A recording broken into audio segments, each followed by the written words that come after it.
አንዱ ሲያገኝ ደስ ብሎት እግዚአብሔርን ማመስገን። ትክክለኛ ንስሐ ከሆነ ያን የታሰረውን መጀመሪያ ማስፈታት። ታስሮ የለም በድግምት በሰይጣን በመተት ታስራለች፣ ታስሯል አይደለም? ያንን በሰይጣን ሰንሰለት አሳስሮ ሂዶ ንስሐ መግባት፣ ይሄ በጣም በእግዚአብሔር ላይ መቀለድ፣ ብልጥነት፣ የብልጥ ብልጥ፣ የክፉ ክፉ። አደራችሁ በሰው ሀብት እንዳትቀኑ፣ እሺ? አደራችሁ በሰው ትዳር እንዳትቀኑ፣ አደራችሁ በውበት እንዲሆን፣ በእውቀት እንዲሆን፣ በትምህርት እንዲሆን አትቅኑ። በስመ አብ ወወልድ ወመንፈስ ቅዱስ አሐዱ አምላክ። በስመ አብ ወወልድ ወመንፈስ ቅዱስ አሐዱ አምላክ።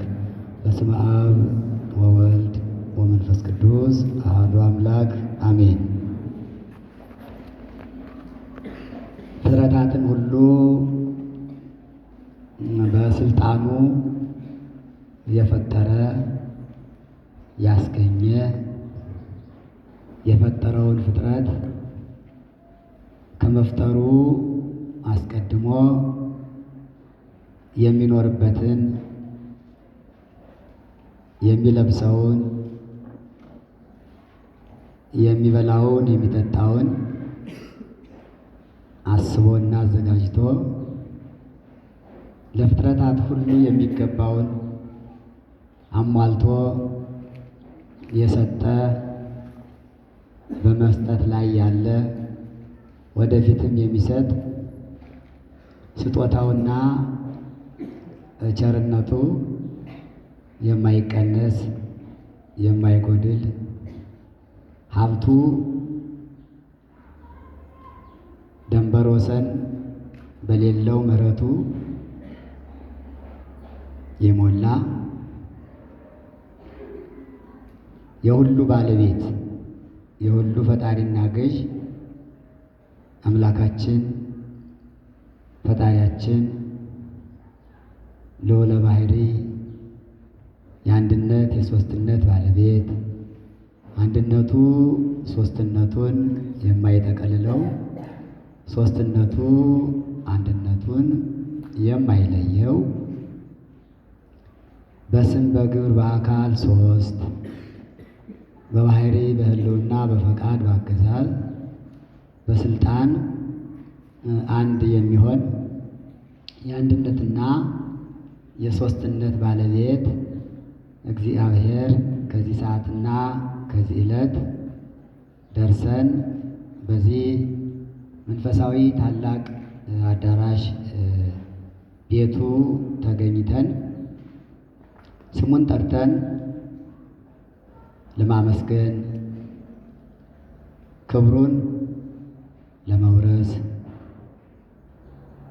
የወደደውንና የፈቀደውን ለእኛ ይሆናል ብሎ የፈቀደውን ስጦታውን ለመስጠት የሰበሰበን የጠራን ያስገኘን አባቶቻችን አምላክ እሱ ስሙ ለዘላለም የተመሰገነ ይሁንልን።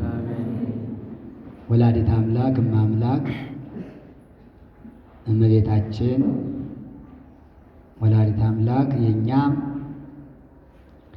የቃል ኪዳን እናታችን የእሱ የመድኃኔ ዓለም ወላጅ እናቱ ስሟ የተመሰገነ ይሁንልን።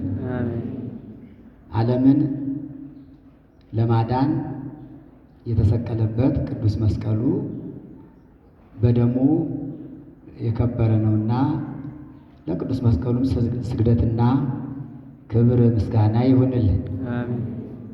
እሱ ያከበራቸው የወደዳቸው የመረጣቸው የጠራቸው ቅዱሳን ብሎ ቅድስናን የሰጣቸው ቅዱሳንም እንዲሁ እሱ በሰጣቸው ጸጋና ክብር ምስጋና ይድረሳቸው። ሊቃውንተ ቤተ ክርስቲያን፣ መምህራን፣ ሰባክያን ወንጌል፣ ቀሳውስት፣ ዲያቆናት፣ ወጣቶች፣ ወንድሞቻችን፣ እህቶቻችን፣ አባቶች፣ እናቶችም በየማዕረጋችሁና በየስማችሁ በየጾታችሁ ለእናንተም እንደሚገባችሁ አንድ አምላክ በሚሆን በአብ በወልድ በመንፈስ ቅዱስ ስም እንደምን ዋላችሁ? እንደምን ሰነበታችሁ? እንኳን ደህና መጣችሁ። አሜን።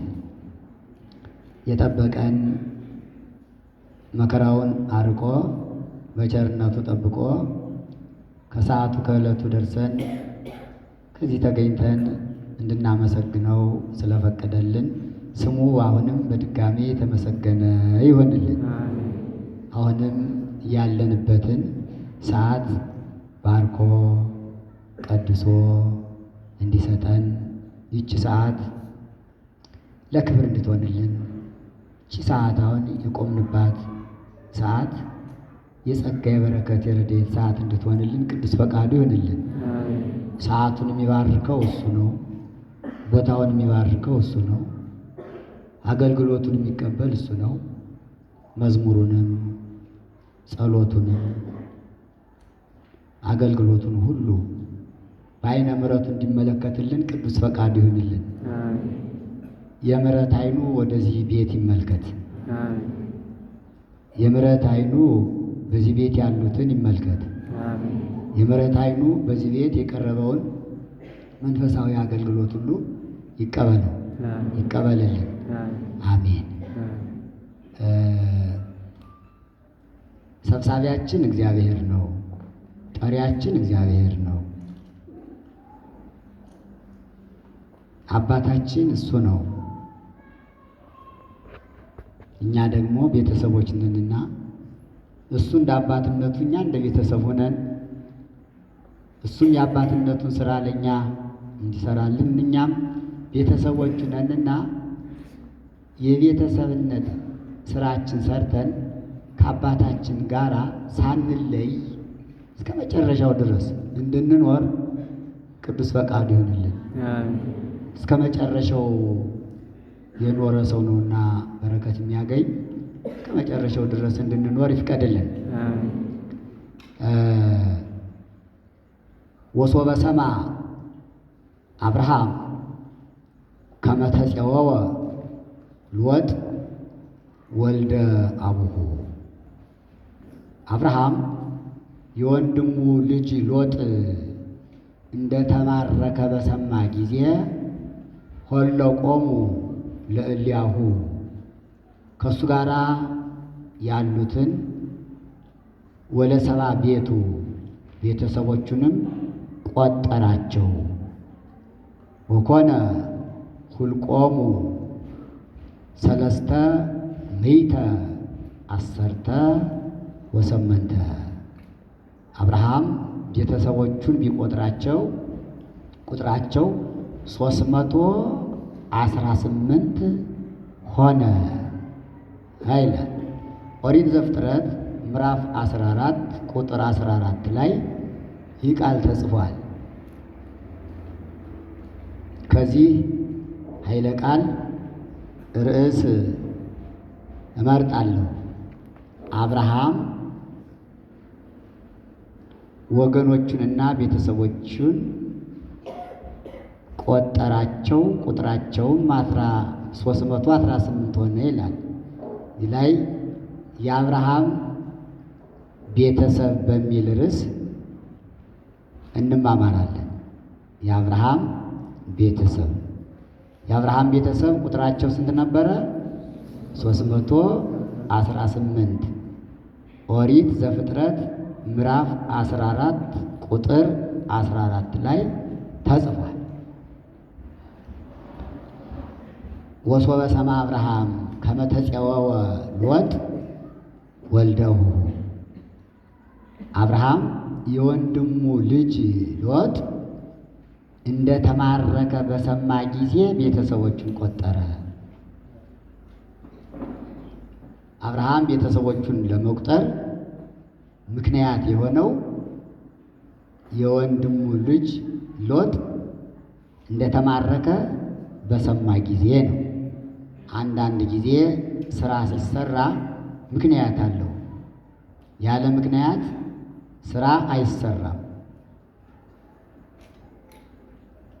ሎጥና አብርሃም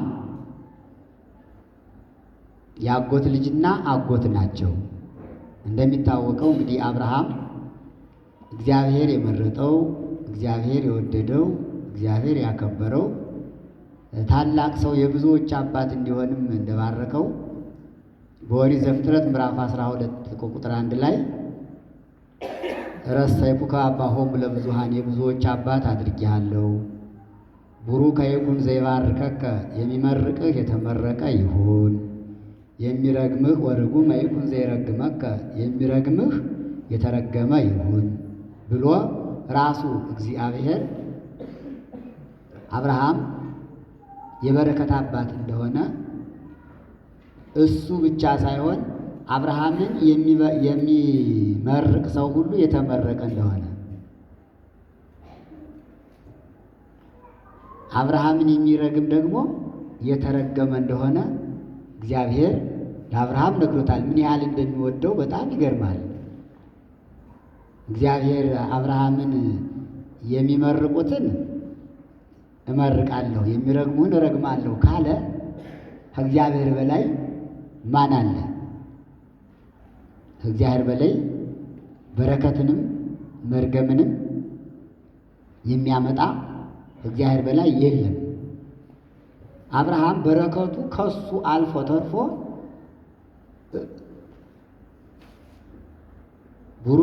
ቡሩከ ይኩን ዘይባርከከ የሚመርቅህ የተመረቀ ይሁን። እስኪ አንድ ጊዜ አብርሃምን መርቁት። ምርቃቱን ታውቁታላችሁ?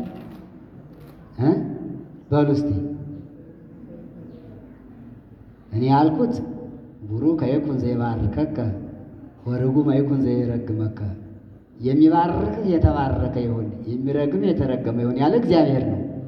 እንግዲህ እኛ መቼም አብርሃምን ከሚባርኩት ወገኖች ነን አይደለ? ከዚህ የተሰበሰብነው አብርሃምን ከሚረግሙት ወገኖች አይደለንም። ስለሆነ የሚባርክህ የተባረከ ነው ብሏልና እግዚአብሔር እኛ እንባረክ ዘንድ አብርሃምን እንመርቀዋለን። ምን ብለን እንመርቀው? እስቲ በሉ መርቁት። አንድ ጊዜ አብርሃም በረከት። አዎ መጽሐፍ እንዲህ ይላል። አብርሃምን መልከ ጼዴቅ ከዚያው ኦሪት ዘፍጥረት ምዕራፍ 14 ቁጥር 17 ላይ መርቆታል። ምንድን ነው ያለው?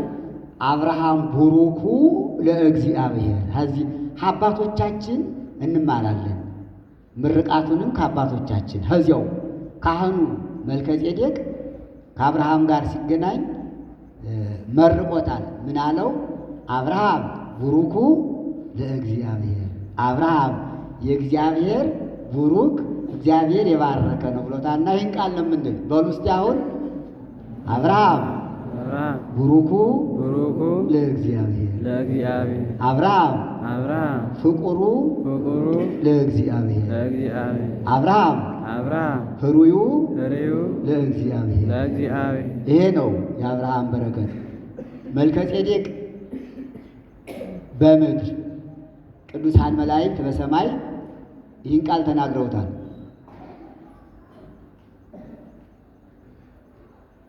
አብርሃም ይስሐቅን ለመስዋዕትነት እንዲያቀርበው እግዚአብሔር ሲጠራው ምክንያት አለው። ምክንያቱ ምንድን ነው የሚለው? እግዚአብሔር በየአርክ በዲበ ምድር በዚህ ዓለም ወዳጅ አለኝ እያለ እግዚአብሔር ይናገራል። መላእክት ያንን ሰሙና አብርሃም አርከ እግዚአብሔር፣ አብርሃም ፍቁረ እግዚአብሔር፣ አብርሃም የእግዚአብሔር ወዳጅ እያሉ ሲያመሰግኑት ሰይጣን ሰማና ቀናበት። ቀንቶ አሁን እኮ አብርሃም ልጅ ወዳጅ ትለዋለህ እንጂ አንድ ልጅ አለው ሰዋልኝ ብትለው አይሰዋልህም ብሎ በእግዚአብሔርና በአብርሃም መካከል ገብቶ የአብርሃምና የእግዚአብሔር ወዳጅነት ለማስቀረት ሞከረ። ግን እግዚአብሔር ልጅን ሰዋልኝ አለው። አብርሃምም ልጁን አቀረበ እና አብርሃምን ምድራውያን ሰዎች ብቻ አይደሉም የሚያመሰግኑት፣ መላእክትም ያመሰግኑታል ለማለት ነው። ከዚህ የተነሳ እግዚአብሔር የሚባርክህን እባርካለሁ፣ የሚረግምህን እረግማለሁ ብሎ እንደነገረው ይህ ቅዱስ አባት አብርሃም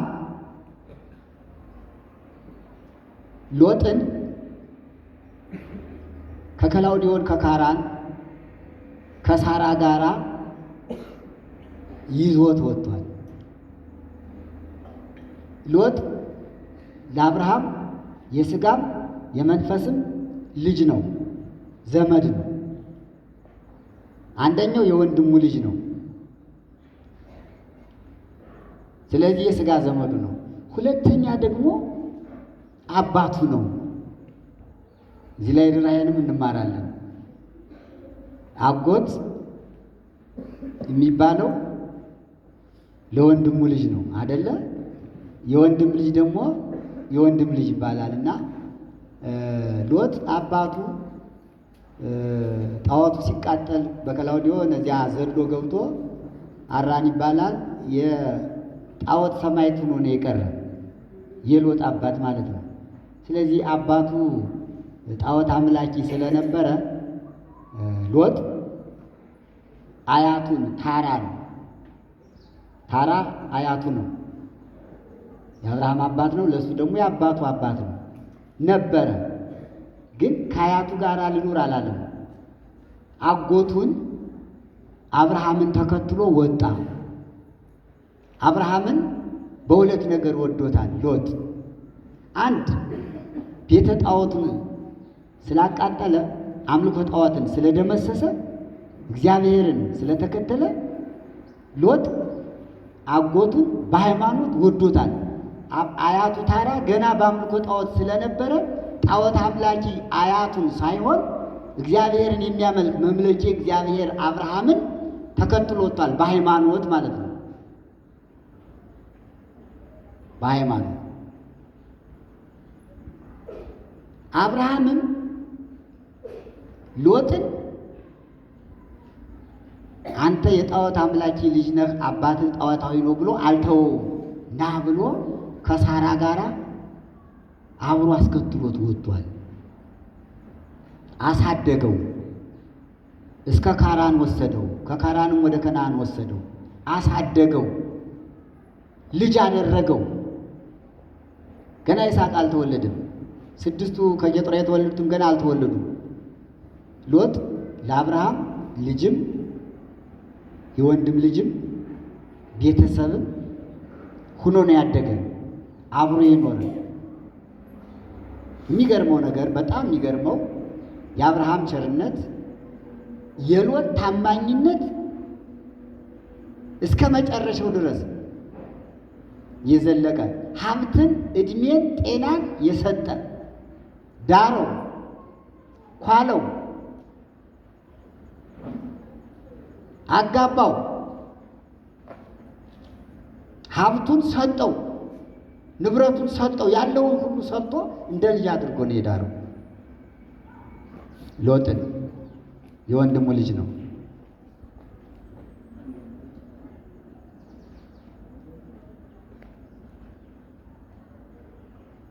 እንግዲህ እንዴት ነው የምናደርግኛ? ዛሬ ወንድሞቻችን እህቶቻችን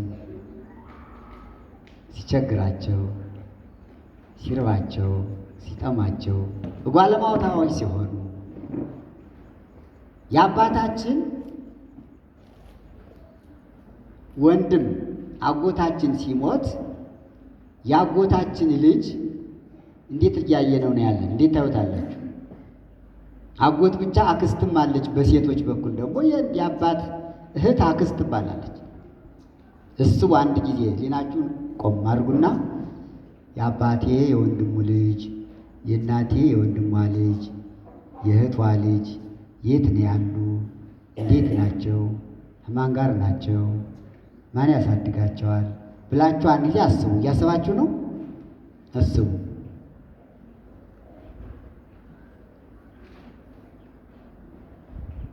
ርኅራኄ ያስፈልጋል።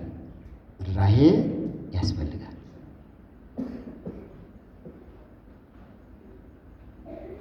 መርዳት ያስፈልጋል።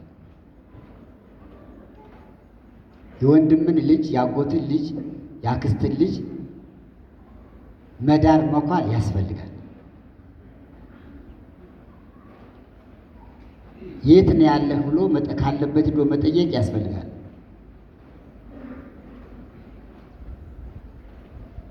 መርዳት ያስፈልጋል።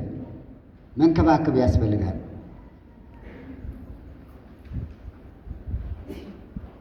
እና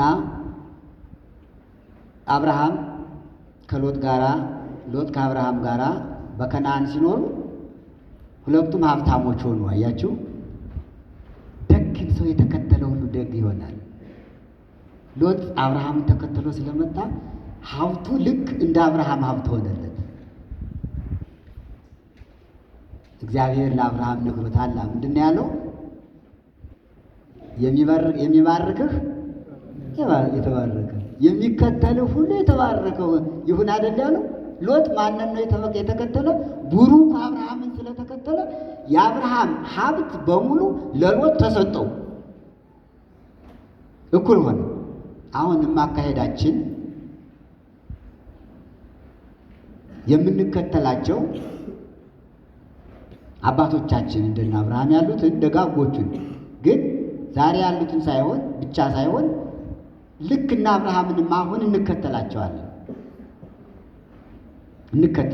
አብረናቸው እንሄዳለን። በሃይማኖት እንከተለዋለን። ዛሬም አብርሃምን እንደ ሎጥ የአብርሃም ተከታዮች ነን እኛም አይደል? ሎጥ የማን ተከታይ ነው? የአብርሃም ተከታይ ነው። እኛሳ የማን ተከታዮች ነን? የአብርሃም ተከታዮች ነን። ለምን? አብርሃም ምስጢረ ሥላሴን አይቷል። ሥላሴን በቤቱ ተቀብሏል። የምስጢረ ሥላሴን አንድነት ሦስትነት አውቋል።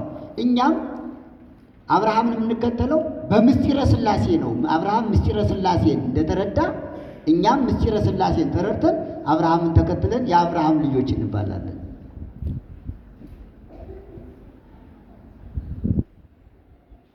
ቦታ ጠበባቸው፣ ሀብት በዛ። እረኞቻቸው ተጣሉ ይላል። እረኞቻቸው ተጣሉ። ውሃው እሳሩ ጠበበን። መጀመሪያ የእኛ ከብቶች መጠጣት አለባቸው፣ የእኛ እንስሶች መጠጣት አለባቸው በማለት የሎጥና የአብርሃም እረኞች ተገአዙ ኖሎተ አብርሃም ምስለ ኖሎተ ሎጥ ይላል። የአብርሃም እረኞች ከሎጥ እረኞች ጋር ተጣሉ፣ ተከራከሩ። አብርሃም ሰማ፣ ደስ አለው። ደስታው ምንድን ነው? እግዚአብሔር አምላክ ሆይ ሎጥንም እንደኔ ሀብታም አድርገኸው ከእኔ ከብቶች ጋር ከብቶቹ እኩል ሆነውለት ሀብቱ በዝቶለት በመብዛታቸው ምክንያት የእኛ እረኞች ለማጠጣት ተጣሉ። ተመስገን ፈጣሪ አላብራም። ይሄ እኮ ነው አንዱ ሲያገኝ አንዱ ደስ ሊለው ይገባል። ክርስቲያን ማለት እንደዚህ ነው። አንዱ ሲያገኝ ደስ ብሎት እግዚአብሔርን ማመስገን። ሁላችንም እንደዚህ ልንሆን ይገባል አይደል? ወንድሞቻችን እህቶቻችን ሀብት ሲያገኙ፣ ትዳር ሲመሰርቱ፣ ጥሩ ስራ ሲሰሩ፣ ልጅ ሲወልዱ ደስ ሊለን ይገባል።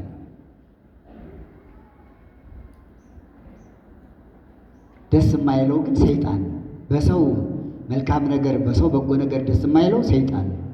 ግን ብዙ ምቀኛ ይኖራል።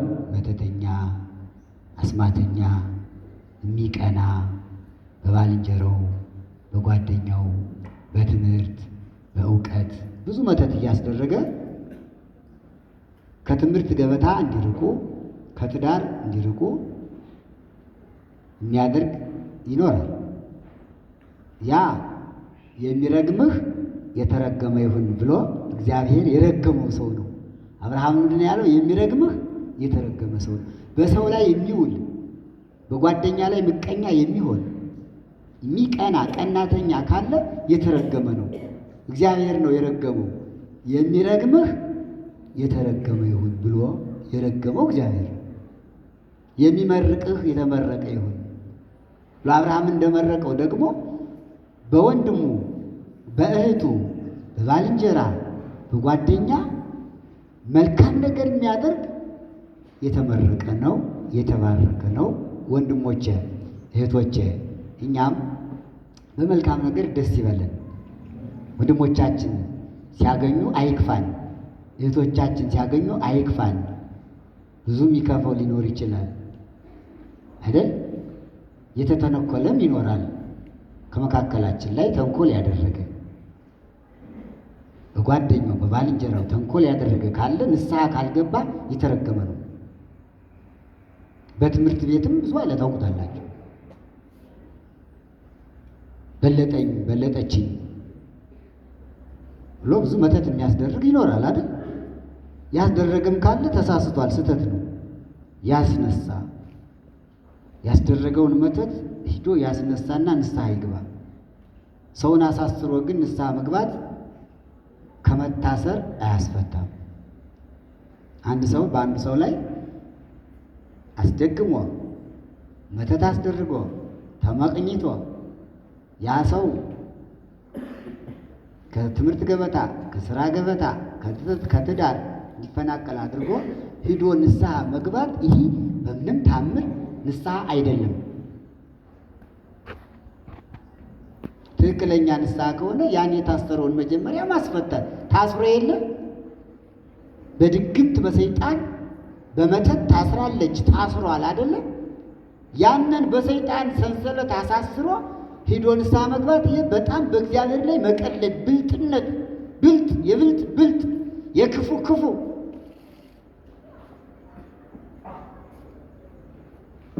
ሰይጣን መሆን ነው።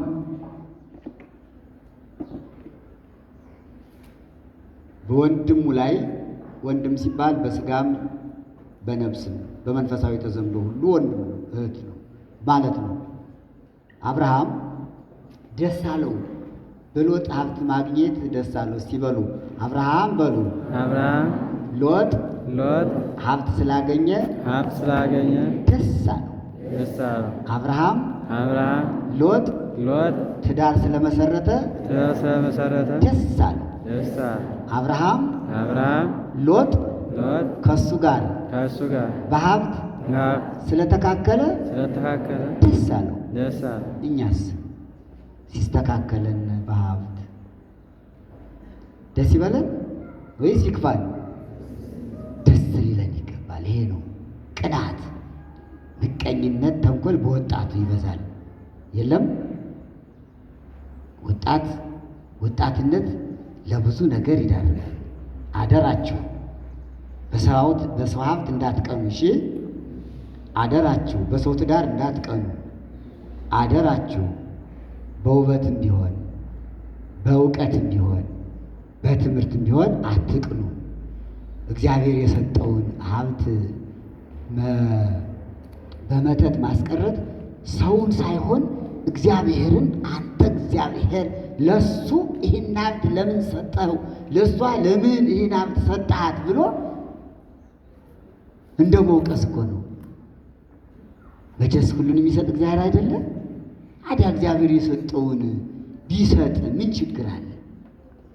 ከቅናት ከምቀኝነት ከተንኮል ይጠብቀን አምላክ አብርሃም። ደስ አለውና ሎጥናም አለው ወንድሜ ልጅ ና አለው። እሺ ለምንት ንትኤመጽ እንዘ አኀው ንሕነ፣ አንተና እኔ እኮ ወንድማማቾች ነን፣ ለምን ነው የምንጣላ? ሀብት ሲበዛ ፍቅር እንጂ ጠብ ያስፈልጋል። እነሱ እኮ አልተጣሉም። አብርሃምና ሎጥ እኮ አልተጣሉም። ማና ማን ናቸው የተጣሉ? እረኞችና እረኞች ናቸው የተጣሉ። ግን የእረኞች ጠብም ለጌቶች አብሮ ስለሚተርፍ ለምን እንጣላለን አለ። ይሄ እኮ ነው ሰራተኞቹን እኩል አደረጋቸው አብርሃም። የሰራተኞችን፣ የእረኞችን፣ የሉሊዎችን ጠብ ወደ እሱ ሲያደርጉን ማለት ነው። እነሱም እኮ የኔና ያንተ ናቸው። ያንተ እረኞች የኔ እረኞች የተጣሉ ማለት እኛ ተጣላን ማለት ነው። እኛ ተፋቀርን ማለት እነሱ ተፋቀሩ ማለት ነው። አሁን እኮ የበላዩ ስለማይስማማ እኮ ነው የበታችሁ የሚናቆር አይደል? እንደ አብርሃም ለምን እንጣላለን ብሎ ጠብ የሚፈታ አባውራ፣ ሽማግሌ፣ ቢኖር ኑሮ የበታቸው አይጣላም ነበር። አዲያ ጠቡ የሚጀምር ከላይ ነው። ከላይ ይጀምርና ከታች ያለው ይታመሳል። እዚህም ማስተዋል ያስፈልጋል። ቤተሰብና ቤተሰብ ሲጣላ አብሮ ማጣላት አያስፈልግም። ሕፃናትና ሕፃናት ሲጣሉ የሚጣሉ ወላጆች አሉ አይደል? ሴቶች በተለይ ይብሳሉ። እያለቀሰ ከመጣ የኔ ልጅ ተመቶ አዎ አባት የለው ሰውየው እንዲጣላ ባሏ ሄዶ እንዲጣላ አባት የለው። ወንድም ደግሞ እንስት ተደብድበህ ትመጣለህ ትለዋለች አይሉም እናቶቻችን? እናንተማ ገና ናቸው፣ ወጣቶች ናቸው በሙሉ። አያስፈልግም። ያለቀሰ ሲመጣ የመታህ ምን አድርገው ነው ብሎ የራስን ልጅ መቆንጠጥ መምከር። ሁለተኛ ተጣልተህ እንዳትመጣ ይበልህ ካሉት ያ ልጅ አይጣለም። የኔን ልጅ ማን መጥቶት ካለች ግን ፊት ለፊት እየሄደ እናቱ እንዲያየ እንደ ውሻ ቡችላ፣ የውሻ ቡችላ ታውቃላችሁ? ሜ እያለ ፊት ትሮጣለች። እናቷ ከቀረች አትሄድም፣ ወደ ኋላ ትመለስ። እናቲቱ ውሻ ስትሄድ ፊት ለፊት ትሄዳለች ይህ እያለ እና እንደ ውሻ የጠብ አጫሪ የሕፃናትን ቀላሉን ጠብ ነገ የሚገናኙትን የሕፃናትን ጠብ ማን ያጎለዋል? ወላጆች ያጎሉታል። ይህ መሆን የለበትም። እንደ አብርሃም የትምህርታችን ርዕስ ምንድን ነው? የአብርሃም ቤተሰብ ነው እና የአብርሃም ቤተሰብ እንዲሁ ነው ያደገ ቤተሰብ ነው ለማለት ነው። የፍቅር ቤተሰብ ነው ለማለት ነው።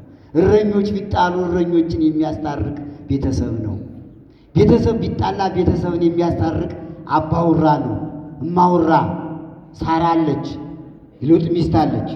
አልተጣሉም። አብርሃም ነገረው አንጣላ ነው። አንጣላም አባቴ፣ አንተ አባቴም አጎቴም እኮ ነህ፣ አንተ ጋር አልጣላም እና ችግሩ ምንድን ነው አለው። ምናልባት የቦታ ጥበት፣ የውሃው ማነስ ነው እነሱን የሚያጣላቸው አለው ሎጥ አብርሃም። አብርሃም ምን አለ?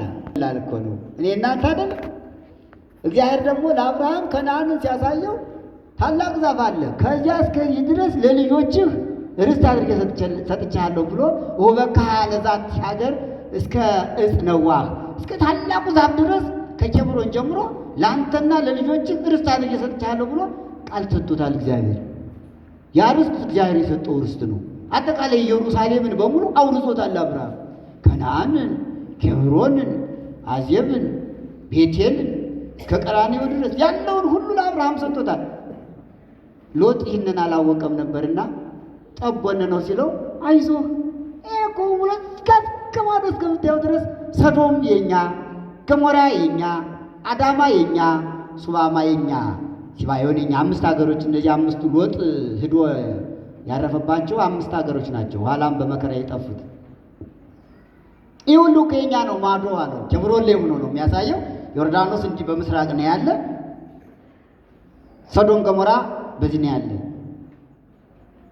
ለእመ አንተ ለእመ አነ የማነ ሁር አንተ ጸጋመ፣ እኔ ወደ ቀኝ ከሄድኩኝ አንተ ወደ ግራ ያለውን ሀገር ውረሰው። ወለእመ ጸጋም አነ አንተ ሁር የማነ፣ እኔ ወደ ግራ ያለውን ሀገር ከወረስኩት አንተ ቀኙን ውረሰው። ምረጥ አለው። እንዲህ የሚላለ ሎሌውን ሰራተኛውን መርጠው ውሰድ የሚላለ ልጁንም የሚል አይኖር። አብርሃም ግን ደግነቱ የሚታወቀው በዚህ ያለው ወደ ቀኝ ያለውን ሀገር ከፈለግ ወደ ቀኝ ያለውን ውሰድ፣ ወደ ግራ ያለውን ከፈለግ ወደ ግራ ውሰድ። አንተ ወደዚህ ብትሄድ እኔ ወደዚህ እሄዳለሁ፣ እኔ ወደዚህ ብሄድ አንተ ወደዚህ ትሄዳለህ። ሀገር እግዚአብሔር ነው አለው።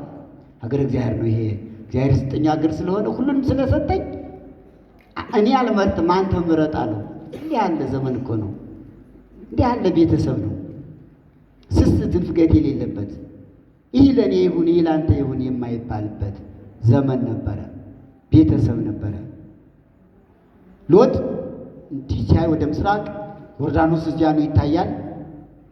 ሰዶም ገሞራም ተራራ ነው ይታያል። ለምለም ሀገር ነውና ደስ አለው ወደ ምስራቁ ያለው።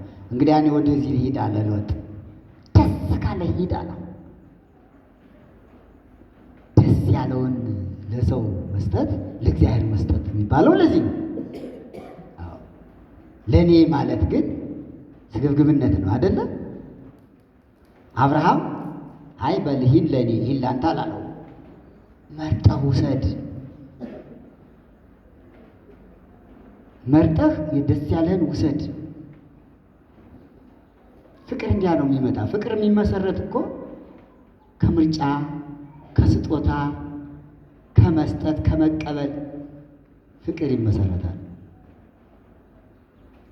ጥላቻም የሚመሰረተው ከዚህ ነው። ለራሱ ጥሩውን ነገር ከመረጠ ለሌላው እንዲያካደል ይልና ቂም ይይዛል። ይህን ልብ ለሁላችን ይስጠን። ከስግብግብነት ለራሴ ከማለት ይጠብቀን።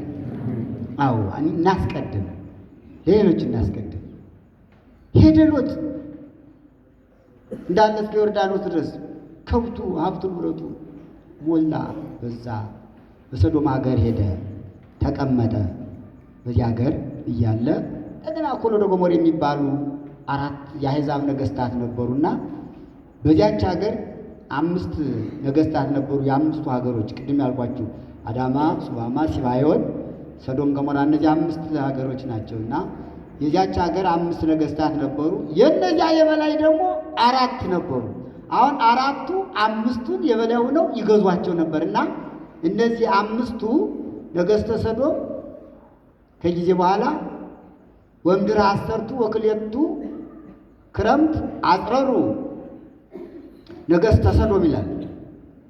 12 ዓመት ተገዝተው በ13ኛው ዓመት ሸፈቱ። አንገዛም፣ ለእናንተ አንገብርም አሉ።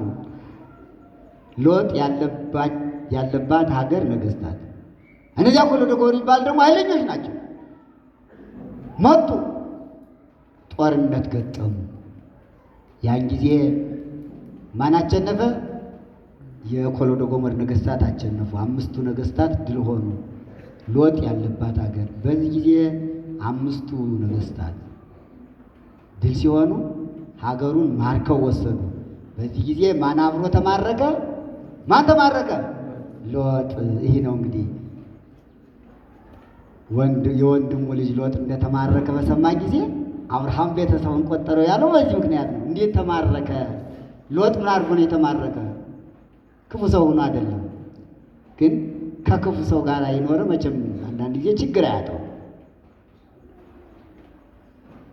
እሱም አብሮ ተማርኮ ሄደ። ሎጥ ደግ ነው፣ ጻድቅ፣ እግዚአብሔር የመሰከረለት ነው፣ ታማኝ ሰው ነው።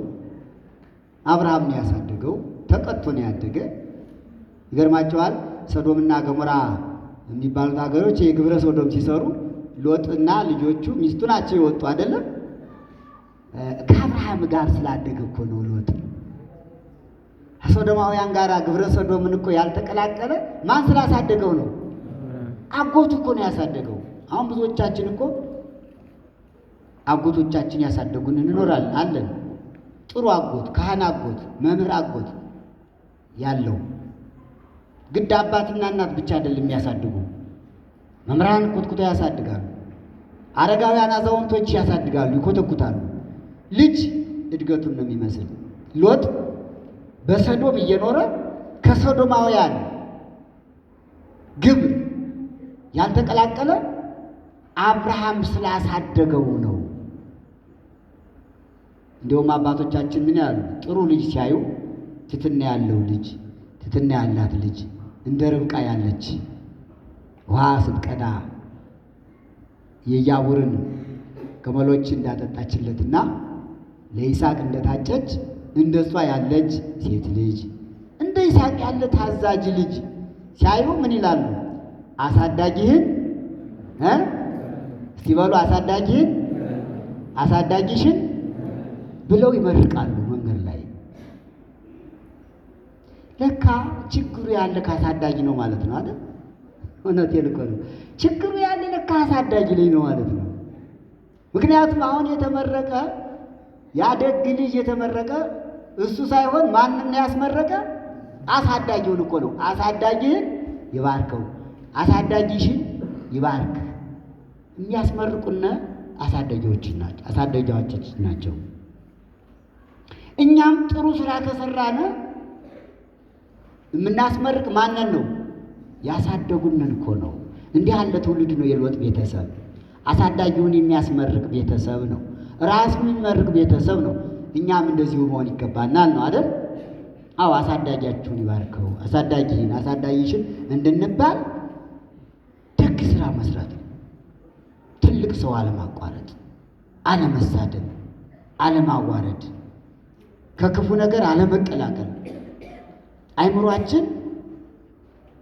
አይምሯችን ከእድገታችን ነው፣ ከቡቃያችን ነው የሚጀምር። የሰው እና የአትክልት መሰረት ይላል ገና ከቡቃያው ነው። ቡቃያ አትክልት የሚገርማችሁ ነገር አንዳንድ ሰዎች እንደዚህ አሁን ያ ቦታ ገደላማ ነው አይደለ? ወንዚያ ላይ የበቀሉ አትክልቶች አሉ። ከቦታው ችግር አንጻር ወደዚህ ወደ ታች አፈሩ ተንዶ እንዳይወድቁ ብለው ሰዎች ድንጋይ ያስጠጉላቸዋል። እንዳስጠጉላቸው በዚያው ደንጃው አፈር ውስጥ አፈር ይለብስና ጠመም እንዳሉ ወደዚያ የሚያድጉ ተክሎች አሉ።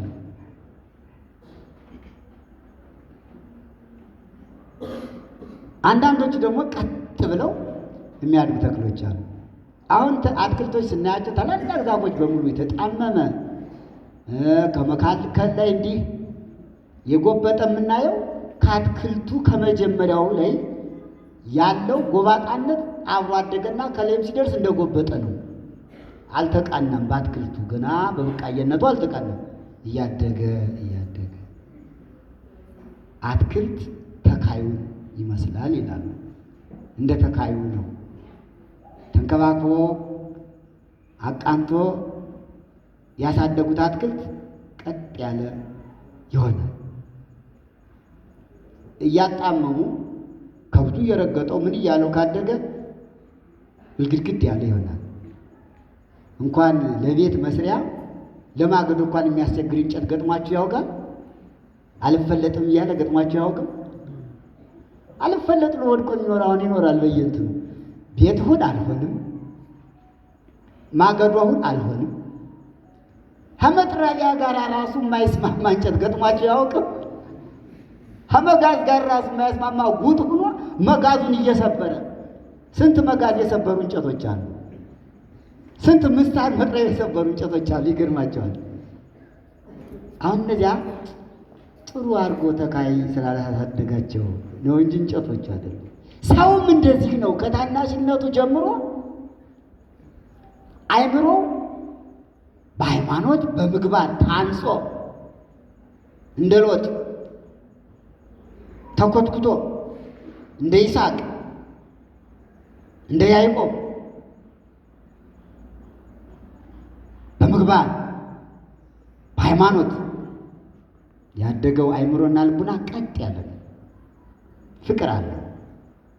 እንዲሁ ዝም ብሎ እየተናኮረ ሳይመከር ያደገው ቅድም እንዳልኩት መጋዝ የማይቆርጠው እንጨት እንዳለ ሁሉ ቄስ ቢመክረው አይሰማ፣ መምህር ቢሰብክ አይሰማ፣ ንስሐ አባት ቢነግረው አይሰማ። ንስሐ ግባ ቀጠሮ፣ ቁረብ ቀጠሮ አይደል? ቤተክርስቲያን ሳም ምክንያት ይሄ እኮ ነው። እና አሳዳጊን ይባርከው የሚባለው ከአሳዳጊ ነው። እና እናንተ ወጣቶች ስለሆናችሁ ልጆቻችሁን እንዴት አድርጋችሁ ነው የምታሳድጓቸው? እንዴት አድርጋችሁ ነው የምታሳድጓቸው? አጣማችሁ ወይስ አቃንታችሁ? እስቲ ንገሩኝ። ሁላችሁም ወንዶችም ሴቶችም ወደፊት የምትወልዷቸውን ልጆቻችሁን አቃንታችሁ ነው አጣማችሁ የምታሳድጓቸው? በሉ ባንድ ላይ በሉ። አይዟችሁ። አቃንታችሁ ነው። እሰይ። በፍቅር በሰላም በርህራሄ በየዋህነት እናንተ እዚህ ያላችሁት አሁን ሁላችሁ እንደ ሎጥ ያለ እንደ አብርሃም ያለ ቤተሰብ እንደ ሎጥ ያለ ቤተሰብ ወልዳችሁ ካሳደጋችሁ ለቤተ ክርስቲያናችን እናንተ የምትወልዷቸው እናንተ ወልዳችኋቸው የሚወልዷቸው በጣም ይጠቅሟታል ቤተ ክርስቲያን። ብዙዎች ቀላል አይደለም ቁጥራችን። እሺ የፍቅር ቤተሰብ የፍቅር ትዳር እንድትይዙ አሳዳጊን ይባርከው የሚባል ልጅ እንድትወልዱ እንድትመረቁ።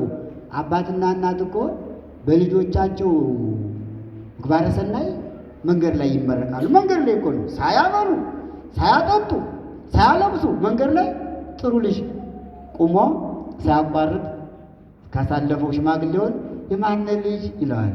የገሌ ልጅ ነኝ። አይ አሳዳጊን ይባርከው። አሁን ማን የተመረቀ? መንገድ ላይ እኮ ትመረቃላችሁ። አባቶቻችን በመንገድ እየተመረቁ እኮ ነው። አብርሃምን እግዚአብሔር መረቀው። እንደገና ደግሞ መንገደኛው ሁሉ መረቀው። ሎጥን ያየ ሁሉ ያሳደገው ሎጥ ጥሩ ሰው ስለሆነ ይህ ሰው ተማርኮ ሄደ። ከክፎች ጋር አብሮ ስለዋለ፣ ከክፎች ሀገር መንደር ስላለ፣ በሰዶም ሀገር ስለተገኘ ተማርኮ ሄደ። እዚህ ላይ ነው እንግዲህ ኋላ ሎጥና አብርሃም በሰላም ናቸው፣ በፍቅር ናቸው። ቂም የለም። ቂም ቢኖርማ ሎጥ ተማረከ ሲባል አብርሃም አይት አባቱ ጥሩ አድርጓል እንኳን ይዞት ሄደ የኔን መሬት ቀምቶ ነበር የሚል አይደል? እንደ ዛሬው ቢሆን አይባልም። አዳዩ የአብርሃም ፍቅር የአብርሃም ሰላም ከልብ ስለሆነ ወገኖቼ፣ ፍቅር ከልብ ነው። እዩትማ የአብርሃምን ፍቅር፣ አስተውሉትማ የአብርሃምን ርኅራኄ ደግነት።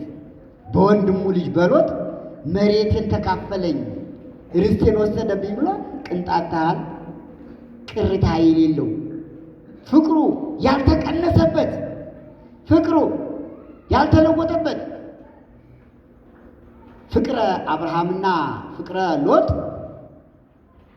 ያልቀዘቀዘ እውነተኛ ፍቅር ነው። አጎቶቻችሁን ትወዳላችሁ? ትወዳላችሁ? አጎቱ ጋር የተጣላ ይኖራል። አሁን እዚህ የለም። ታረቁ ሄዳችሁ። እሺ አጎት ጋር ብቻ አይደለም፣ ከማንኛውም ጋራ የተጣሉትን አባት፣ እናት፣ ወንድሞች ካለ ስትሄዱ አስታርቃችሁ ነው መምጣት። እሺ አታጣሉ። ወስዶብህ ነው ቆይ ያሳየዋለሁ ብላችሁ ፈክራችሁ አትምጡ። ፈክሮ የሚመጣ ማን ነው? ሰይጣን ነው። ሰይጣን ቢችል የወደደውን ክፉ ስራ ይሰራል። ካልወደደ ፈክሮ ይመጣል። መንፈስ ቅዱስ ደግሞ በሰዎች ላይ አድሮ ፍቅሩን፣ ሰላሙን፣ አንድነቱን ሰጥቶ ነው የሚሄደው እና በምትሄዱበት ሁሉ አስታርቁ እንጂ አታጣሉ። እሺ አስታርቃችሁ ታውቃላችሁ? የልጅ ሽማግሌ የለም ወጣት አስታርቃችሁ አታውቁም? ሁላችሁ ንገሩ። አጣልታችሁ ታውቃላችሁ? ኧረ ሳቃችሁ። ረክ አያችኋት? የለመድናት ስትመጣ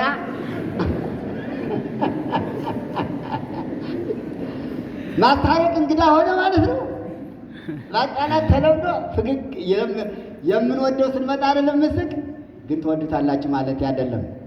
ገና ወጣቶች ስለሆናችሁ አይ ገና ስለሆነ ነው ያልሸመገልነ ሽማግሌ ስላልሆነ አላስታረቅንም ልትሉ ትችላላችሁ። ግን ሽምግልና ትልቅ ትንሽ አይልም።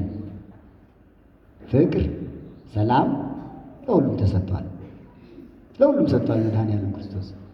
እንዴ ቅዱስ ቂርቆስ በ3 ዓመቱ አይደል እንዴ በሰማዕትነት እየዞረ እየሰበከ ከእግዚአብሔር ጋር ሰውን ያስታረቀ? ሰውን ማስታረቅ እግዚአብሔር ጋር ማስታረቅ ነው።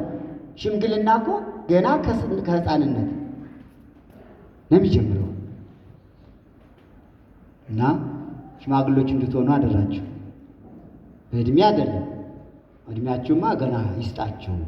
እሺ ወጣት እድሜያችሁን ያስፈጽማችሁ። ደግሞ ለፍቅር ሽማግሌ ያደርጋችሁ። አትፈልጉም? የእድሜውን አይደለም ያልኳቸው፣ ፍቅር እንድታስታርቁ። አሁንም ነገም የተጣላ ካለ የወጣት ምን ይባላል? አባቶች እኮ አንዳንድ ጊዜ የአባቶች እናቶች አነጋገር በጣም ይገርመኛል። እሱ እኮ የልጅ ሽማግሌ ነው ሲሉ ሰምታችሁ አታውቁም? እሷ እኮ የልጅ ሽማግሌ ናት ሲባል ሰምታችሁ አታውቁም? በእድሜ እኮ አይደለም እንዲያ የሚሉ አባቶቻችን። በእድሜያችን ሸምግለዋል ማለት ሳይሆን በአይምሮ አይምሮ የሽማግሌ አይምሮዋ የባልቴት አርቃ የምታስብ አርቆ የሚያስብ ለፍቅር ለሰላም ምቹ የሆነች ወጣት ማለት እኮ ነው። የእድሜ አይደለም። አኮ በሲበት አላህ በአይምሮ ይላል መጽሐፍ። የሰው ሽምግልናው በሽበት አይደለም። ሰው ሽበት ስላወጣ አይደለም ሽምግልናው። አላህ በአይምሮ ነው ሽማግሌ የሚሆን፣ በእውቀቱ፣ በአስተሳሰቡ፣ በመልካም አኗኗር። አሁን ምን ቤተሰብ ስትሄዱ እንግዲህ እናንተ ሄዳችሁ የተጣለውን አካባቢ ሽማግሌ ካስታረቃችሁ በቃ አይ እነዚህ የግቢ ተማሪዎች እኮ ናቸው፣ በማህበረ ቅዱሳን ተኮትኩተው ያደጉ እነዚህ እኮ በጣም የተቀደሱ እኮ ናቸው የልጅ ሽማግሌዎች ብላችሁ እግዚአብሔርን ታስመሰግናላችሁ፣ ማህበረ ቅዱሳንን ታስመሰግናላችሁ፣ ግቢ ጉባኤውን ታስመሰግናላችሁ፣ እራሳችሁ ትመሰግናላችሁ፣ ወላጆቻችሁን ታስመሰግናላችሁ። ስታስታርቁ ሄዳችሁ በስልክ ቢሆን ጠይቁ። ዛሬ ማታ ሄዳችሁ አባዬ እማዬ ደህና ናችሁ ካላችሁ በኋላ አካባቢው ደህና ነው፣ አዎ እገሌ ደህና ነው፣ ወዲህ የተጣለውን ሰው ጠይቋቸው። ዝም ብላችሁ ግድ የላችሁ ስለሱ ምን አገባ ይላል አይደል? እንግዲህ የወደዳችሁትንማ ምን ጊዜ ምን ለውጥ አለው ይላል እኮ።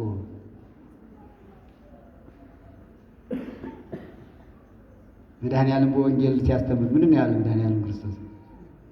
የሚወዷችሁን ብትወዱ ከአረማውያን ከአሕዛብ ምን ብልጫ አደረጋችሁ ይላል። ይህንማ አሕዛብ የሚያደርጉታል። የሚወዳቸውን ሁሉም ይወዳሉ ይላል። ለሚሰጣቸው ሁሉም ይሰጣሉ። እናንተ ግን አለ አንትሙ ውስተ አፍቅሩ ጸላእተክሙ፣ እናንተ ግን ጠላቶቻችሁን ውደዱ ይላል ወንጌሉ፣ ቅዱስ ወንጌሉ። ስለዚህ ጠይቃችሁ አባዬ እንደሱ አይደለም፣ ቂም አይያዝም፣ እናንተ መቁረብ አለባችሁ፣ ንስሐ መግባት አለባችሁ እንድትታረቁ። ሁለተኛ ስደውል ታርቀናል እንድትለይ ብለህ ዝግት አድርገው፣ ቶሎ ወሬ አታብዛ፣ አንቺም አታብዥ ወሬ። እዚያ በኋላ አረ ልጄ እኮ እንዲህ አለኝ፣ ለዕለቱ ይበሳጫል። ኋላ ግን አንተ ልጄ እንዲህ እያለኝ ደግሞ እግዚአብሔር ጠጋ ይልና ህልም ያሳያል። በዚያው ሽማግሌ መጥቶ ታረቁ ሲባል ይልካል እኮ እግዚአብሔር ውስጥ አሳቢ ካለ እግዚአብሔር ይጨመርበታል። አረ ዛሬ በህልም ልጄ እንዲህ ብሎኝ ነበር፣ ደግሞ በህልሜ እንዲህ ስለኛ አደረ፣ በይ እንግዲህ ምን እናደርግ እንታረቂልና ባለቤቱን እንደገና ይሸመግላል። ከዚያ በኋላ ስትደውል አይ ልጄ ተባረክ፣ እግዚአብሔር ይስጥህ፣ በአንተ የተነሳ ታርቀናል፣ ደስ ይበል፣ እግዚአብሔር እናመስግኑት እስኪ።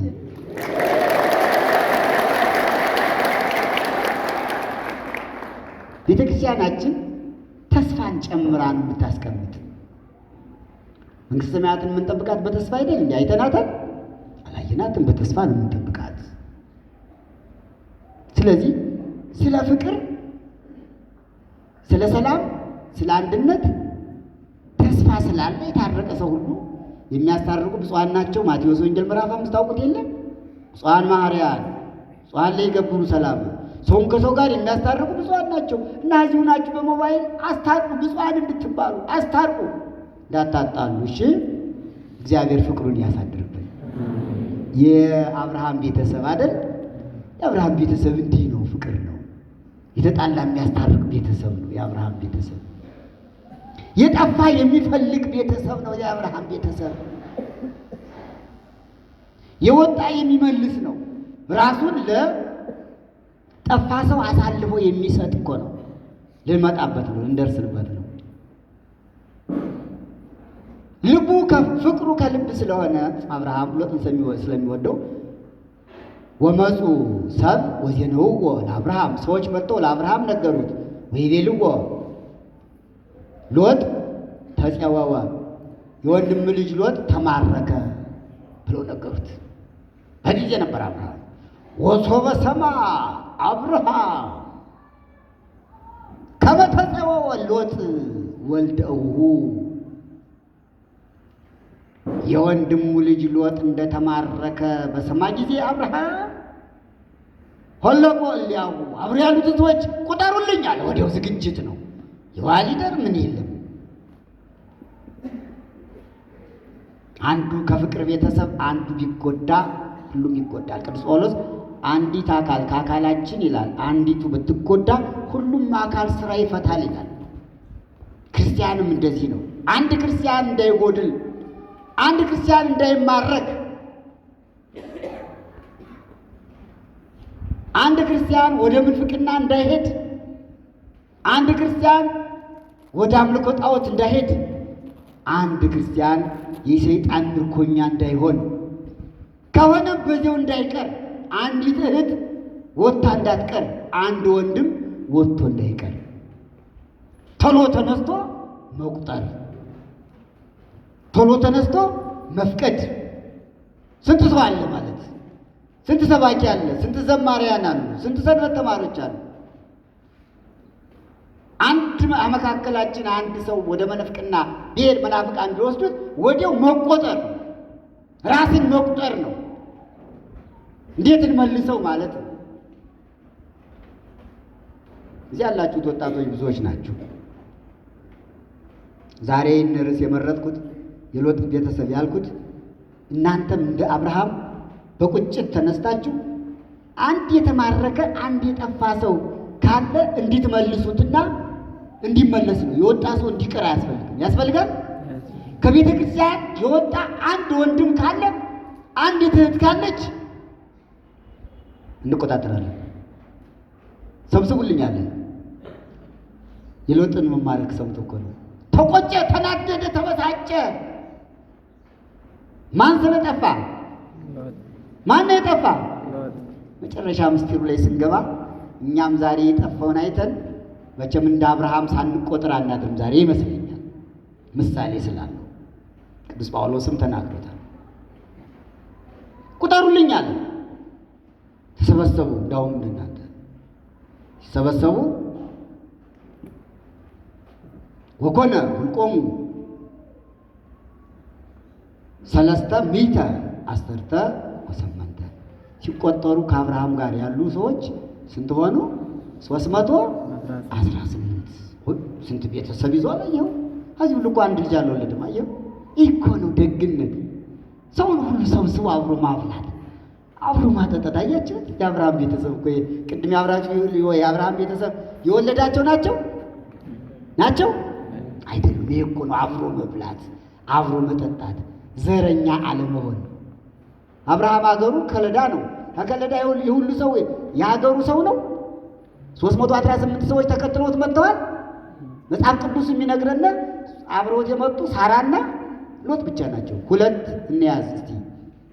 እነሱ አልተቆጠሩም። ሳራም በሴትነት በወሪቱ በገልቡላ አይቆጠርም። ሎጥም ስለተማረከ አብርሃም ሳይቆጠር 318 የተገኘው እኮ የአብርሃም የፍቅር ቤተሰብ እኮ ነው። የዘር አይደለም፣ ያረገ ትውልድ አይደለም። እንዳሁኑ ዘመን ወትመጣ የትመጣሽ ሀገሩ ተብሎ የሚቆጠር ቋንቋ፣ ዘር፣ ሃይማኖት የሚቆጠርበት አይደለም። እንዲሁ ዝም ብሎ የአብርሃም ቤት የእግዚአብሔር ቤት ስለሆነ ከአብርሃም ቤት በቤተሰብነት 318 ሰው ወንዱ ብቻ ማለት እኮ ነው። ለጦር የማይሄደው ለሰልፍ የማይሄደው ሴቱ እዚያ በላይ ነው። የሳራ ቤተሰብ ደግሞ ያን ያህል የሴቶቹ ማለት ነው። አየሁ እንዳውም እየበላ ብር እየጠጣ የአብርሃም ቤተሰብ ሎጥ ስብሐት እግዚአብሔር የተመሰገነ ይሁን። እነዚህን ሁሉ እያበላ እያጠጣ እኛ ዛሬ ኑሮ ውድነቱ ቸግሮናል አይደል? አንድ ሰው 318 ሰው መርዳት ይቅርና 3 ልጅ ማሳደግም ከብዷል አይደል?